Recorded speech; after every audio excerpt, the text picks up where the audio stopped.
We're going to be talking again today about Parshat Hashavua. We're talking Parshat Balaam.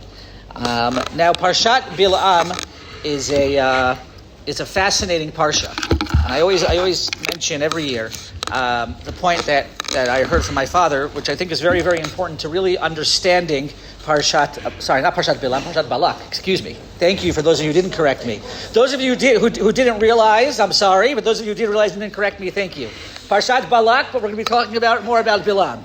Parshat Balak. So what's fascinating about Parshat Balak is that it's the only parsha in the Torah from the creation of the Jewish nation that does not take place from the perspective of the Jewish people. Meaning, if you think about it, from the time that the Jewish nation is created, obviously Sefer Bereshis is unique. Sefer Bereshis is all about the creation of individuals in the Jewish family. But from the time of Parshat Shemot and on, when the Jewish nation is created, all of the Torah, every single parsha in the Torah takes place from the perspective of the Jewish people, involves some kind of commandment or event that is done from the perspective of the Jewish people. Parshat Balak, although we could argue happens to the Jewish people, we could argue whether that actually is true or not, it does not take place from the perspective of the Jewish people. Meaning, for all we know, at the time that Parshat Balak was taking place, this entire conversation between Balaam and Balak and everybody, for all we know, the Jewish nation had no clue what was happening. They might not have even been aware that they were almost cursed or that they ended up being blessed. If the Torah hadn't told us, we would have no idea this conversation took place. Now, it's fair to assume that over the course of the time of the Torah, there were many conversations that took place between the enemies of the Jewish people throughout. And yet the only time the Torah chooses to tell us about those conversations is Parshat Balak. Which begs the question, why?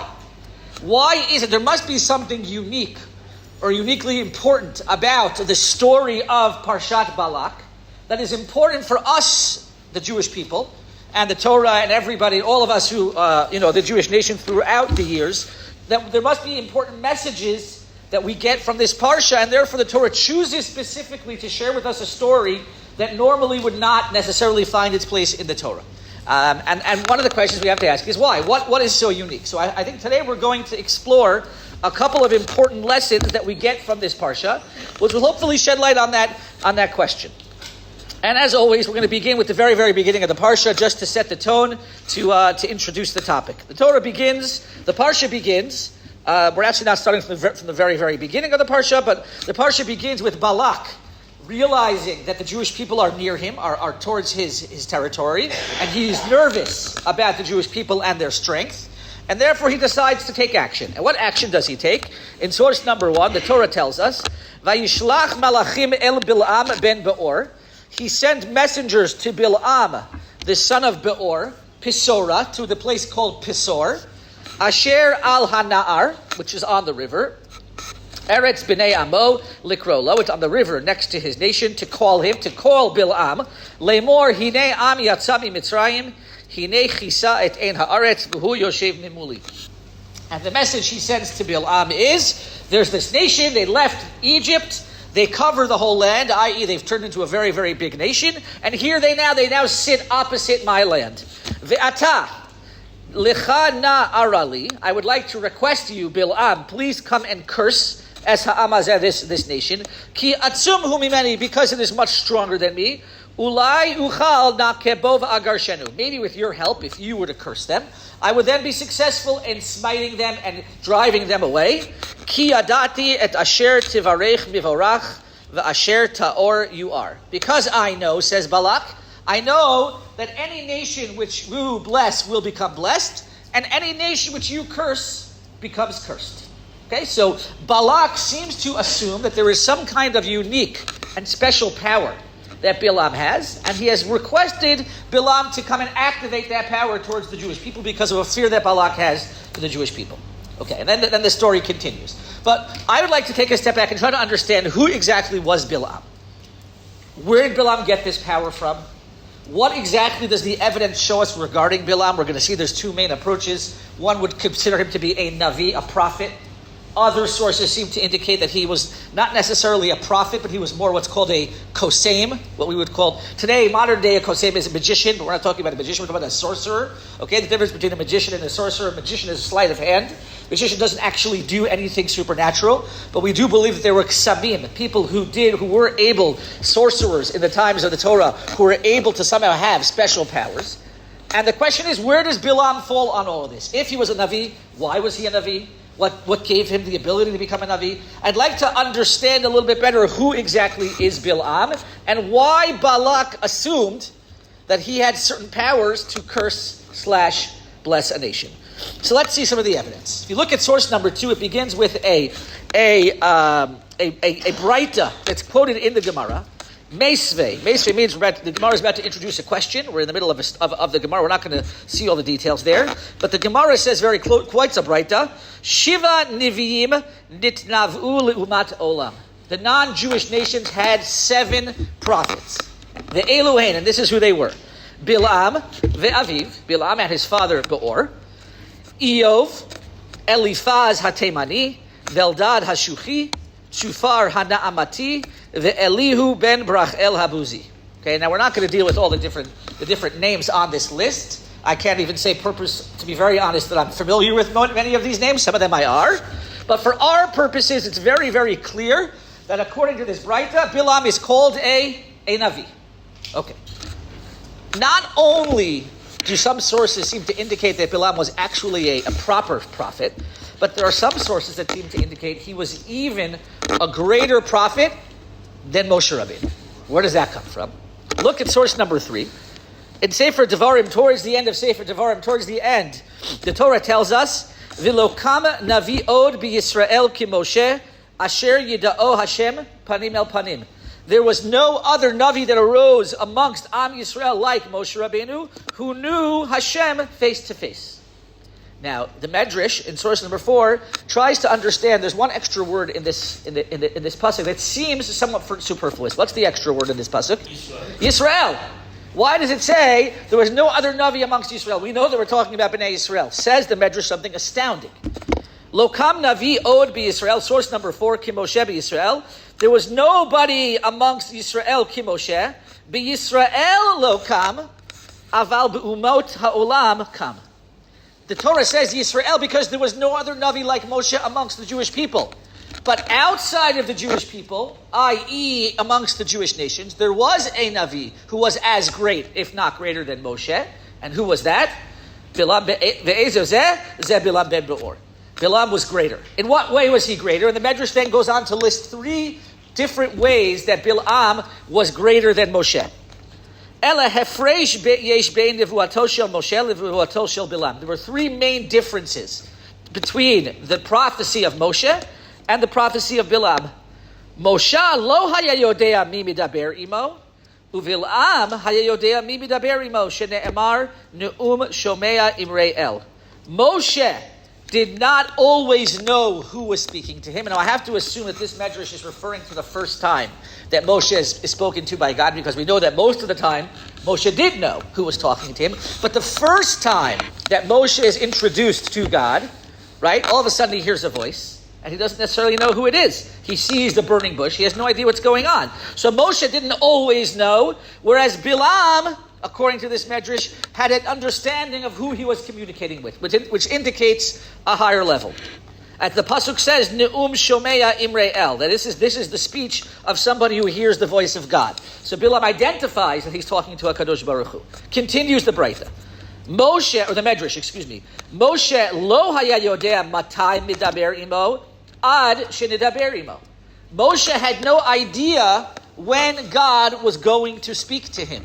Okay? Ubilam haya yodea matai midaber imo. Balaam did know when God was going to speak to him, because it says shene'emar v'yodea da'at elyon. As part of his prophecy, he says, "I am somebody who knows the knowledge up on high." And therefore, that seems to indicate that Balaam, and also Balaam said, when the messengers came and said, "Do you want to come with us?" Balaam said, "Well, let me go to sleep tonight and I'll tell you," which means he expected that God was going to communicate with him. Moshe Rabbeinu, not even despite his greatness, it almost was part of his greatness, was that he didn't know. It could happen at any point. In fact, if you recall, only Parsha from 2 weeks ago, we have the episode of Miriam, where Miriam and Aaron are talking about Moshe, and talking about the fact that Moshe, according to the Midrash, that Moshe separated from his wife. The whole story with Miriam speaking Lashon Hara about Moshe. And Miriam was saying to Aaron, why does he separate? We also talk to Hashem. And one of the answers that the Midrash gives was that Moshe might hear from God at any point in time. And therefore, in that understanding, that was part of the greatness of Moshe, was that God could appear to him at any moment. It didn't require any preparation. It could just happen.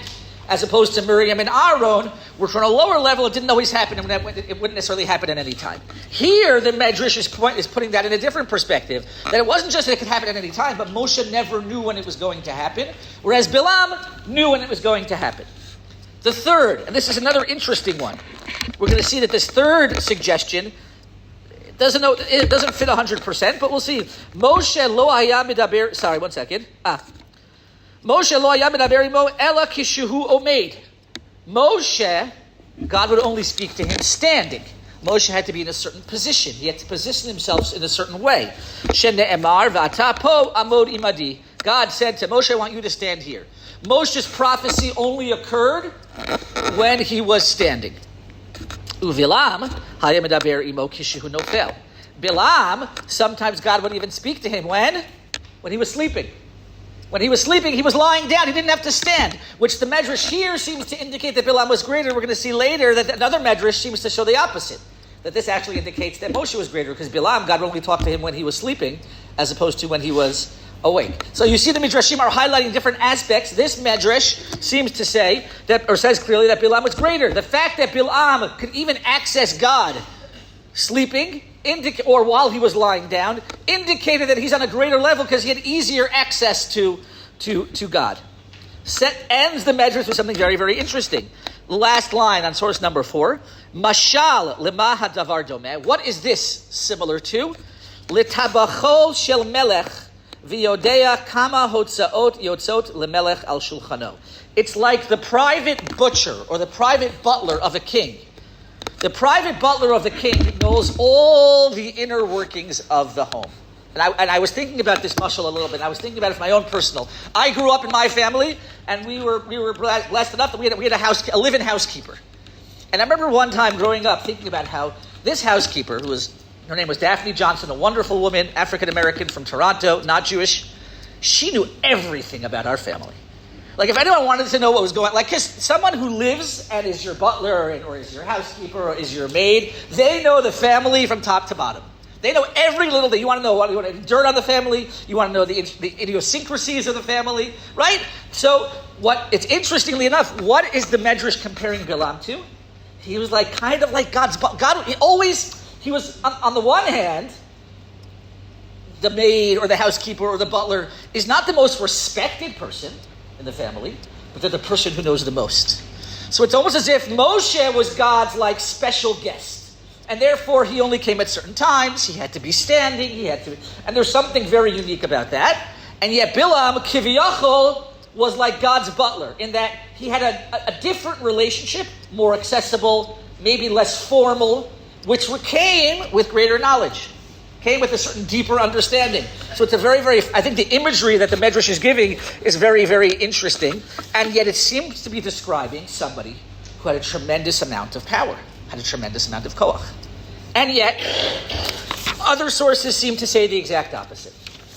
Other sources, if you look at source number 5, this Medrash is a Medrash Rabbah in Sefer Parshas Vayikra, says no, that as great, even though there were Nevi'im, there were prophets to the other nations, including Balaam.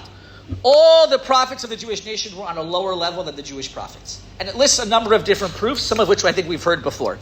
We'll go through them very, very quickly. Says the Medrash, Ma bein Nevi'ei Yisrael leNevi'ei Umot HaOlam. What was the difference between the Jewish prophets and the non-Jewish prophets? Rav Chama Bar Chanina, Rabbi Yisachar, Dekfar Mendi, Rav Chama Bar Chanina. Sometimes the Yerushalmi, the Medrash lists lots of different people. Amar, Ein HaKadosh Baruch Hu Nigla Al Umot HaOlam Ela Bechatzi Dibor. When God would reveal Himself to the non-Jewish prophets, it was what we call Chatzi Dibor. What does Chatzi Dibor mean? It was like a half vision.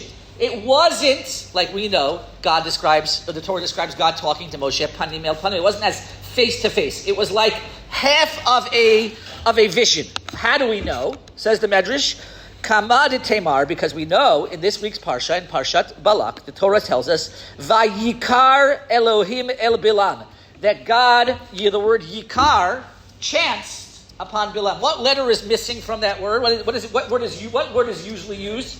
Vayikra. The letter Aleph is missing. Why is the letter Aleph missing? So Chazal say it wasn't the same type of vision. It wasn't the vision that God gives to Moshe. It was a different. The word Vayikar is not and he called it, and he chanced upon, he happened upon, implies a much more temporary, from the word keri, mikre. It was a much more temporary happenstance type of vision. And that was the vision that came to Balaam. Aval Nevi'ei Yisrael b'dibur shalem. One of the third line in the Medrash. But whenever God would speak to the Nevi'im Yisrael, it was always complete. Shene'emar vayikra el Moshe, because he spoke to Moshe. Continues the Medrash. Rav Yisachar de Kfar Mendi amar kach yehei scharan ein lashon vayikar ela lashon tum'ah.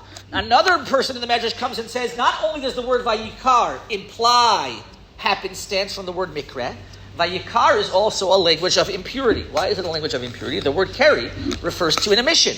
And therefore the language that's being used here is meant to be a language of tum'ah, because even though God was talking to the non-Jewish prophets, it was a lower level.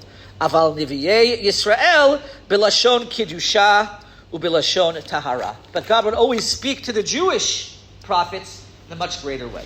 And then the Medrash goes on and gives one other big difference, and I'll just say it outside for the sake of time. Says what was the other difference between the way God would appear to the non-Jewish Nevi'im and the way God would appear to the Jewish prophets? The big difference was when God would appear.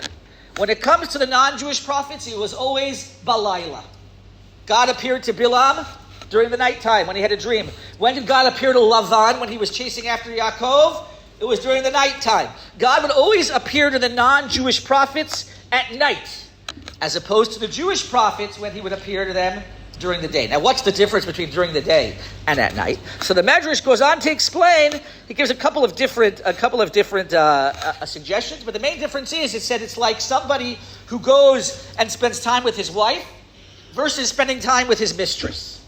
When a person is going to spend time with his wife, they walk out during the day proudly, and are in front of everybody. And yet if somebody, chas v'shalom, is going to spend time with their mistress, when are they going to do that? And under the cover of the dark of night. No one's going to see it, in secret. It was almost as if God was saying, you're my real Navi, I'm going to go out with you, the Jewish people have a Navi, and as a non-Jewish Nevi'im, our lower level. And that is exactly, according to this Medrash, the difference between the non-Jewish Navi and between the Jewish Navi. So this Medrash seems to agree that Balaam was a Navi, but takes the approach that he was a lower Navi than Moshe. Taken to the other extreme are those who actually suggest that maybe he wasn't a Navi at all. Maybe Balaam was just a very good sorcerer. Look at, and this begins with the pasuk in Yoshua. The Sefer Yoshua, the pasuk talks about, discusses when Balaam was killed, and the Torah and the Navi says, source number 6, Ve'et Balaam ben Beor hakosem hargu b'nei Yisrael b'cherev el chalaleihem. And Balaam ben Beor hakosem. Hakosem means, in today's word, it would be magician, but back then it meant a sorcerer. And therefore, Balaam he was killed. But Am Yisrael killed Balaam ben Beor. But he's clearly described as a kosem. Says the Sfar, and this opinion, this approach, which is the other extreme, that suggests that Balaam was really just a very talented sorcerer, also finds support amongst a couple of midrashim. The first one would be the opinion of the Sforno. The Sforno in source number 7 on our Parsha, when Balak says to Balaam, Asher tivarech mivorach, says the Sforno, Hine kocho lo haya levarech, aval haya lekalel. It wasn't that Balaam had this like magic power that whatever he said came true. His power was actually specifically to curse and not to bless. Why? In what way? Meaning, what's the difference? So says the Midrash, Behaskir avon o bekivun sha'a kidivrei rabosenu. Balaam had a very unique power. It wasn't that whatever he said went true. He had a unique power to curse. Why? Because he knew the exact moment of when to curse and take advantage of a certain point of the day, which we'll get to in detail in one, which we see actually in the next source. Yes. Why is not Yeshua regarded as definitive? Why is that pasuk not regarded as definitive? It's a very good question. We're going to see soon that that many people, obviously it is definitive, meaning there's no question that the description of Kosem is accurate. But we're going to see some of the different opinions suggest that Kosem was only happened at one point in time. We're going to see that there were some who say that he shifted from one to the next. Also, a question of what does Kosem really mean? It means sorcerer, but does that necessarily exclude being a Navi? So far I presented it that way, but not everyone will necessarily suggest that. So there's no question you have to contend or explain that pasuk. Contend meaning, it's clear that he's described as a Kosem. The question is, what does Kosem really mean? In what way does it mean? And does it mean that that's what he always was? So we'll see that there's a range of opinions. Yeah, we're going to see that too. Yes. That's a good question. It's a good point. Although what you're suggesting is that the word Kosem is going not on Balaam but on Beor. I don't know if I can't say I did full research on it. I don't see one that says that, because the next part of the pasuk, Hargu b'nei Yisrael, that's clearly talking about Balaam, not Beor, because Beor was already, I believe, dead. Interesting suggestion, and I wonder if anyone does it. I don't know. I mean, it is known that Beor, and we saw this earlier. The other one was listed as one of the Nevi'im. But I think that's an interesting suggestion. Okay, so what exactly was the Sforno referring to when he said that Balaam knew how to curse people? So says the Gemara the following: Mi ika ritcha. This is the Gemara in Brachos. Umi ika ritcha kamei di kadosh baruch hu. Is there such a thing as anger when it comes to Kadosh Baruch Hu? Does God get angry? Does God actually get angry? It's part of a longer discussion, which we're not going to discuss now. And the Gemara says in the Gemara language means yes. I know that's confusing, right? Ein means no. In Gemara in Aramaic means yes. Says the Gemara in yes, Ditanya. We learn in a Braita, Goel zo'em b'kol yom. The Redeemer gets upset every single day. The kama za'amo. How much does God get upset? Meaning, how angry does he get? Is basically the question. Rega, a minute, right? Like Israeli rega. Rega means a minute. The kama rega. How long is this minute? Okay, right? When an Israeli says to you, rega, rega, rega, you have no idea what he really means. But what does it mean here in the Gemara? Kama rega. How much is a rega? Answers the Gemara, Echad michameshet ribo v'shmonat alafim u'shmona meot u'shmonim v'shmona b'sha'a. I think it's 58,888 of an hour. Now try calculating what that is. It's not a long time. Okay? Let's put it that way. Not a long time. There is one, you want to call it a millisecond, even less than that, where God gets upset. V'zuhi rega. V'ein kol beria yichola lechavein otasha'a. Most beings in this world are unable to calculate that exact second, which makes a lot of sense. Chutz mi Balaam HaRasha. Balaam HaRasha had a special, and again, where he got that power from, we could suggest right now, seems to be this sorcerer, this power that he was given. He had this power. Dichtiv, because the pasuk says, V'yodea dat elyon. He knows the knowledge of up above. Okay, so asks the Gemara, a very, very funny question. Hashta, dat behemto lo hayayodea. Dat elyon havayodea. What does the pasuk mean when it says that he knew the knowledge of God? He didn't even know what his donkey was talking about. If this guy doesn't know what his donkey is talking about, how could he possibly know the knowledge of God? Rather, what it means was he knew how to Ela melamed shayayodea lechaven otasha'a shakadosh baruch hu koesta. He had a unique power to tap into that one very, very quick millisecond when God would get angry. And that was his key to cursing. Because if he was able to access that one unique time, and he was able to curse somebody during that second, he was able to create this idea of cursing people. Okay, so according to this understanding, he was really just a good sorcerer who was able to tap into, you want to call it black magic, whatever we want to call it. We do know there is this idea of Chartumim. We saw them in Mitzrayim. Sorcerers who did have some kind of power. It did exist. This idea of black magic did seem to exist in the times of the Torah, and apparently, according to this understanding, that's what Balaam was. Balaam was a sorcerer who knew how to tap into it. The Radak No, sorry. So that's the range we've seen so far. The range we've seen so far is all the way to one end. He wasn't just a Navi. He was greater than even Moshe Rabbeinu. Then you had some who say, no, he was just a sorcerer. He wasn't even a Navi. And then we saw some who said he was a Navi, but he wasn't as great as Moshe. And then just to confuse us all, we have a whole range of opinions who say he started out as one, and then he shifted to the other. And of course, true to our tradition, in both directions. Okay? So let's see, the Radak in source number 9, the Radak on Sefer Yehoshua says the following. Why does it call him a Kosem? Lehodia kilo Navi haya.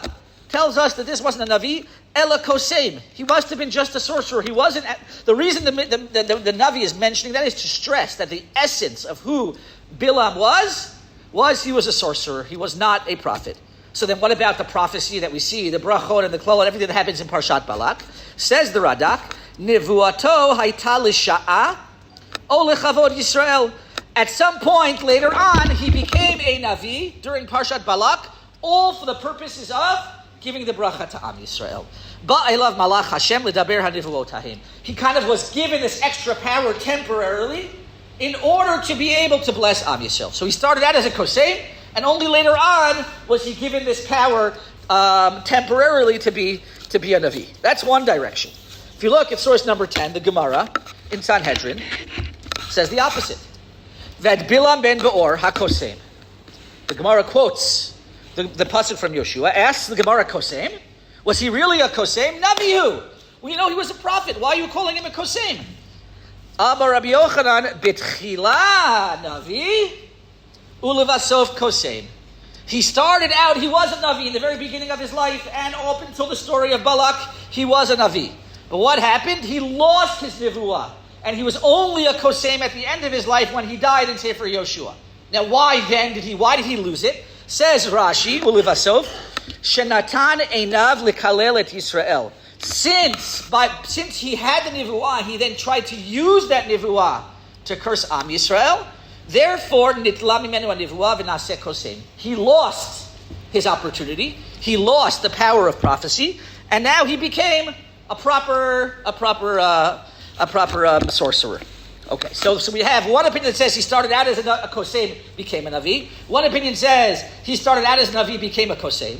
And then the Ramban fills us in by saying he started out as a Navi, or I think he says he started out as a Kosem, it became a Navi, and then went back to being a Kosem. So we got everything, we fill all every part of the picture. Look at the Ramban in source number 11. Vayigal Hashem et einei Balaam, mizeh hakatuv nilmad kilo haya Navi. Says the Ramban, it can't be that Balaam was a Navi. Where does he prove it from? From the story of the donkey. Ilu haya Navi, ech yitztarech legiloi einayim b'riyat hamalach kasher yomar hakatuv b'mi shelo higia l'nivuah kenar Elisha. Because if Balaam was really a Navi, why would the Tusuk need to say, by the story of the donkey, that God had to open up his eyes? If he's a Navi, his eyes were already open. He already has that certain power. So if he didn't know what was going on and God had to open up his eyes, that means that at least in the beginning, he was not a prophet. Now let's skip to the underlined part in source number 11. So rather he says he must have been a Kosem. Aval, says the Ramban, Lichvod Yisrael, Ba'elav Hashem Balaylahu. Then because this Chut Yisrael, God appeared to Balaam in the very beginning of the story and said, don't go, and then he said, you can go. But that beginning of prophecy only started, again, similar to what we saw in the Radak, B'schut Yisrael.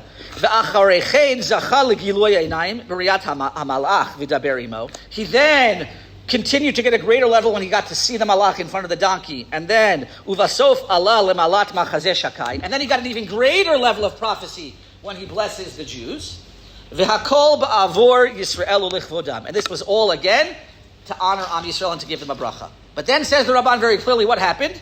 V'acharei sheshav le'artzo. After this episode concludes, and Balaam goes home, what does he come out to be? He goes back to being a Kosem again. Okay, he goes back to being a prophet. He goes back to being a sorcerer. Okay, so what we've seen, just to summarize so far, is a real, I would say, either confusion, or probably the better way to say this, ambiguity.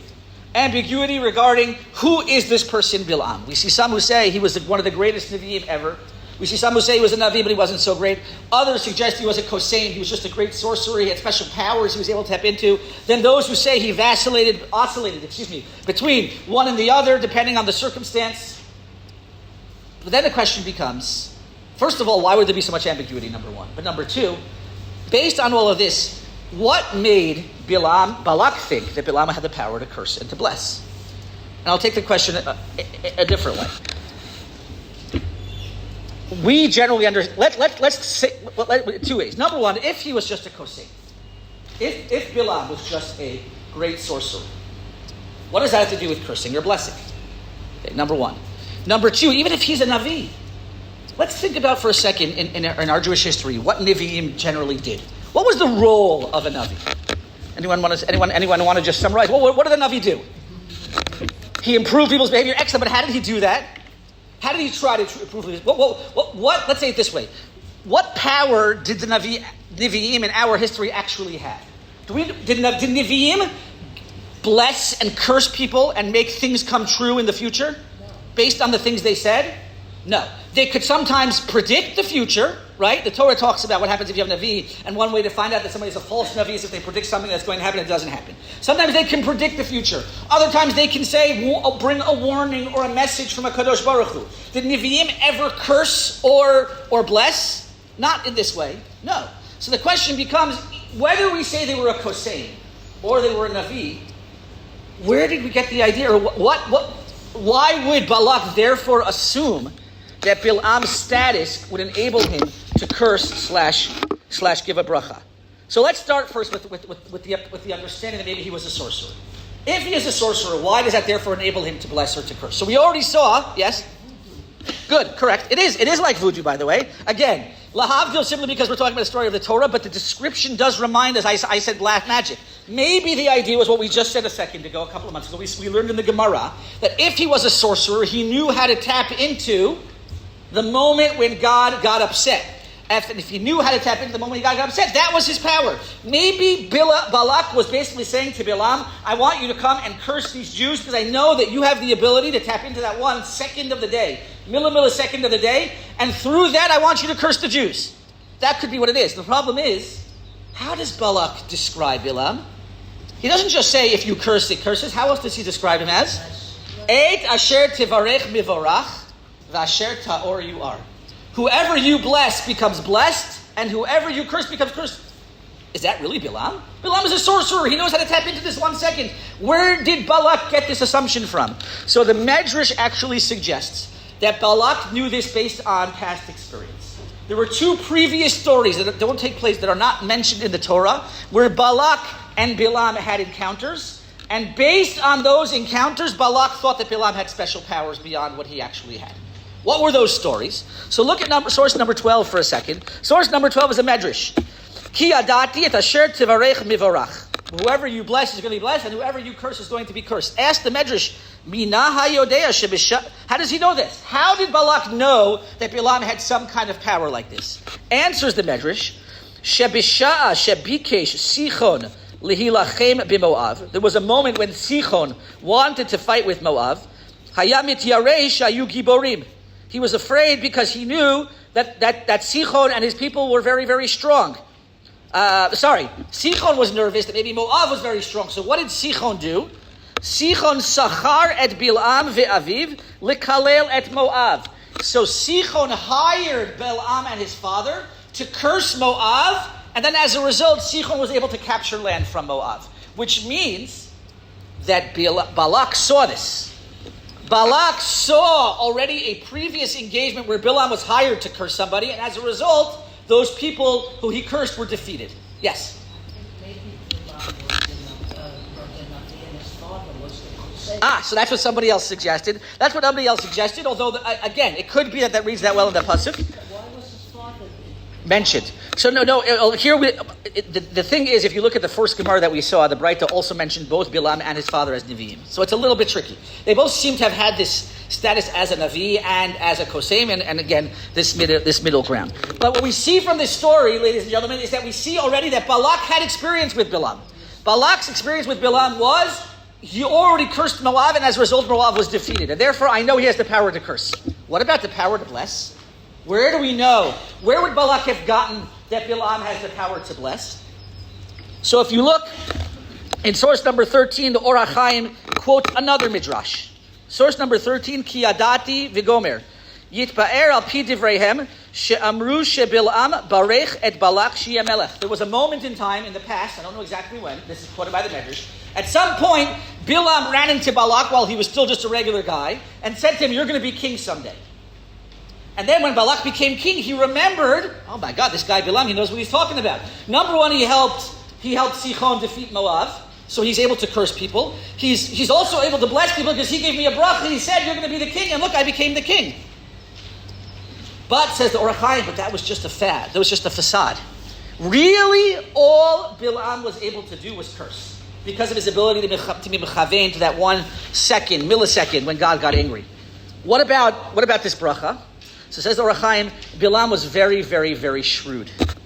He didn't know. He didn't have any power to give blessings to people. His ability was only to curse people by tapping into that 1 second.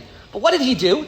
He would find people who were already very successful on the way to success, and he would say, "You're going to go far, buddy. I gave you a blessing that you're going to go far." And then when they got far, he would say, "Oh, it was all up to me. It was all me." So Balaam was he was a koseim, according to this understanding. He was a sorcerer. He was able to tap into something. There was some power that he had, but he was also very shrewd and very suave, and he was able to then make it appear like he had greater powers than he actually did. And that, says the Orach Chaim, is why Balak says, "Asher tivarech mivorach," whoever you bless is be blessed, because he really thought that in his mind. The only reason he became king was because Balaam gave him a bracha. But Balaam was that kind of guy who just knew. He found those guys. He said, "You're going to be good. You're going to go far." And probably 9 out of 10 didn't go far. They forgot about them. And the one guy who did go far now thought of it and said, "Hey, it was because of Balaam." So that's the opinion of the Orach Chaim. So the Orach Chaim tries to understand if he was only a sorcerer, where did it come from? He was able to tap into that anger. The cursing was an ability that he had. But when it comes to blessing, that was just a facade that Balaam was able to put up. Now, getting back to the other question, if he's a Navi, let's assume Balaam is a Navi. Once again, we never ever see that Nevi'im cursed or blessed people. The job of the Nevi'im was to guide the people, was to inspire the people. Sometimes a Navi might have to predict the future in order to tell them what's going to happen if they do this or if they do that, or maybe even to show their legitimacy. But we never see a Navi coming and starting to just create realities on the ground based on whatever they want. So where did this come from? So says the Rashbam.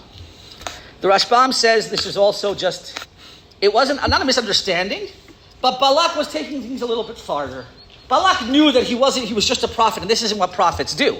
But he figured, if he's a prophet and he's able to do these things, then he's probably better than some other guy to ask to do this cursing or to do this blessing. Look at the Rashbam in source number 14. B'nevuah, gam Balak haya yodea shenavi haya, u'v'nevuah haya omer ha'atidot. That it was through prophecy that he would tell the future sometimes. Or maybe it was through sorcery. Hichen nikra Bilam ha'kosem b'Yoshua. Ach savorhu sheyo'ilu lo tefilotav v'korbenotav. Since this was somebody who already had certain powers, either through nevuah or through prophecy, even though that wasn't the classic thing that a Navi usually did, Balak said, "Listen, I want someone to give a blessing to curse these Jews. I can either pick a random person or I can pick somebody who I know has power in other areas." And therefore, what does he do? He picks Balaam. Okay, so what we've seen is that, but again, we're still at this question of this isn't what a Navi does. So again, we're not going to go through all the sources because of time. But I think if you go through some of the other sources that describe the way that Balaam acts as a Navi, and they highlight how different it was than the way that the Jewish Nevi'im used to act. The Jewish Nevi'im used to come to speak for the people. They were there to inspire the people. What does Balaam try to do?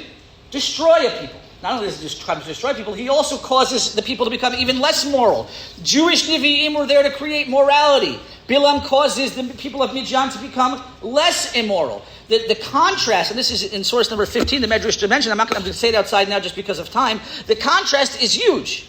The contrast between the way that Balaam acts versus the Jewish Nevi'im is huge. If you look at source number 16, we'll read this inside. Nechama Leibovitz also notes two other main differences between the way that Balaam acts as a prophet versus the way that Jewish prophets used to ask. Look at source number 16 in English. I'll read it together.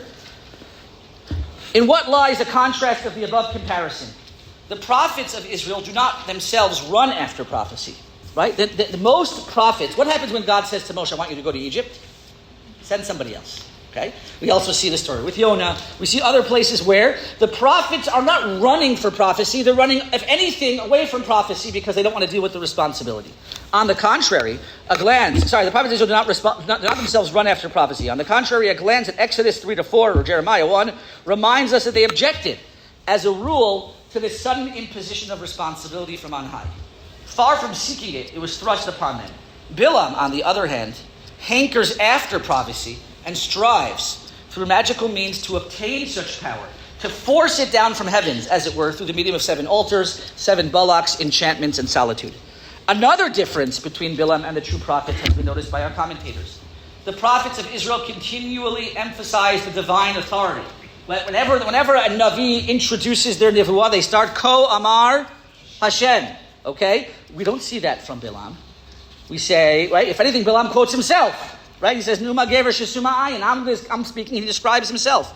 The prophets emphasize the divine authority of their utterances as expressed in, says the Lord, which recurs like a refrain in their prophecies. Only this gives them the right to prophesy and justifies their claims to be heard. Balaam, on the other hand, prefaces his 2 latter utterances with the introduction, says Balaam ben Beor, the man whose eyes are open. His utterances he attributes to himself, his family antecedents, and his own powers. So we see that Balaam uses Nevuah in a totally different way than the Jewish people, than the Jewish prophets did. And in fact, the Torah Tamima quotes from Chaim of Volozhin another huge difference between the two. And he gives actually a very, very fascinating mashal, a fascinating parable. We're in source number 17, the second paragraph. V'nihirna ki b'histofafi b'tzel ulpana rabasa dika Volozhin. When I studied in the yeshiva of Volozhin, says the Torah Tamima, the author of the Torah Tamima, Sham b'shem ha'gaon of Chaim Volozhin, Hesber Nimratz l'drashadju. He used the following parable to describe the difference between Moshe and between Balaam. Mashal l'nesher v'atalef, the difference between an eagle and a bat. Sheshnehem yodi'im et zrichat hashemesh ubiat hashemesh. Both the bat and the eagle are able to have an innate sense as to when the sun is going to rise and when the sun is going to set. Ach minikudat haraot shtei haktzavot shanot tachlit shinoi. However, they deal with that knowledge, or they act upon that knowledge in exact opposite ways. Because we know the eagle. Ohev karnei hashemesh hu uvalayla enav kehot marot. We know that an eagle loves sunlight and has trouble seeing in the evening when it's dark outside. Ukineged zeh ha'atalef yimsa korat ruach rak ishon alayla v'afila. When is a bat able to really be himself? In the nighttime during total dark. He's scared of the light. When the sun rises, yodim shnehem aval tachlit yidehem. They both know when it's going to happen, but their reaction to that reality is drastically different. When the sun rises, what's the reaction of the eagle? He wakes up and he takes advantage of the sunlight that's in the day. And the bat knows that's his time to now go back into slumber and to hide. They both know automatically, innately, when night is going to begin. But the nesher, the eagle, knows now to go and to hide, and the bat knows to come out. What does that have to do with Moshe and Balaam? He says the following. This is a great parable for the understanding that both Moshe and Balaam had in terms of their understanding of God. They both had a very, very natural understanding of what we call Dat Elyon. But they dealt with it differently. Because when there was a moment to bring goodness, to bring divinity, light, ubracha le'olam, az nit'orara nevuat Moshe v'kivenet hasha'ah lechalot pnei elyon letachlit zu.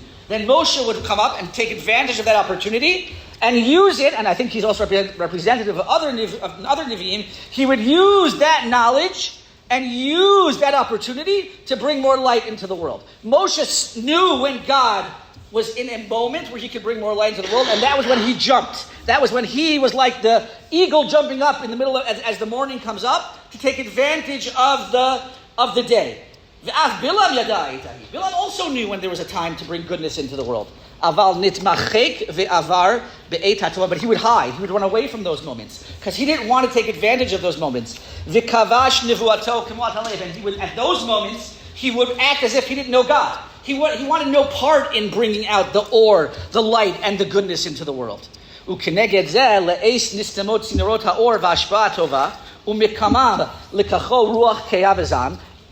contrast, when it became darker, quote unquote, in the world, and it was a time of anger, and it was a time to bring curse into the world, who jumped up at that opportunity? Balaam. And who would run away from that opportunity? Moshe.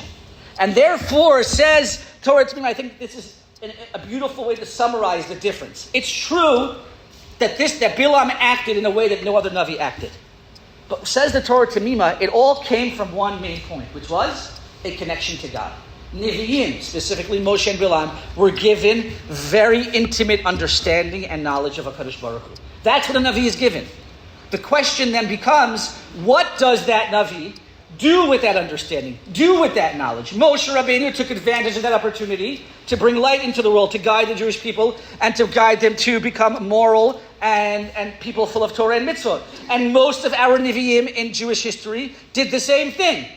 Balaam was also given that ability, and yet he dealt with it in a totally different way. And I think we could even suggest, and I don't know if this is true, I didn't see anyone who says this directly, the whole discussion, was he a Navi, was he a Koseim, was he a sorcerer versus a prophet? And we saw a whole range and a lot of different opinions. Perhaps the answer was, he was both. Because what is Koseim on some level? Sorcerer is black magic. Maybe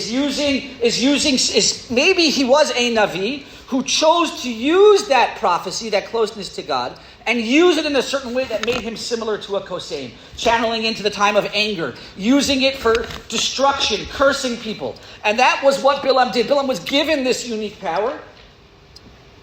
And what he chose to do with it was to go in a totally different direction.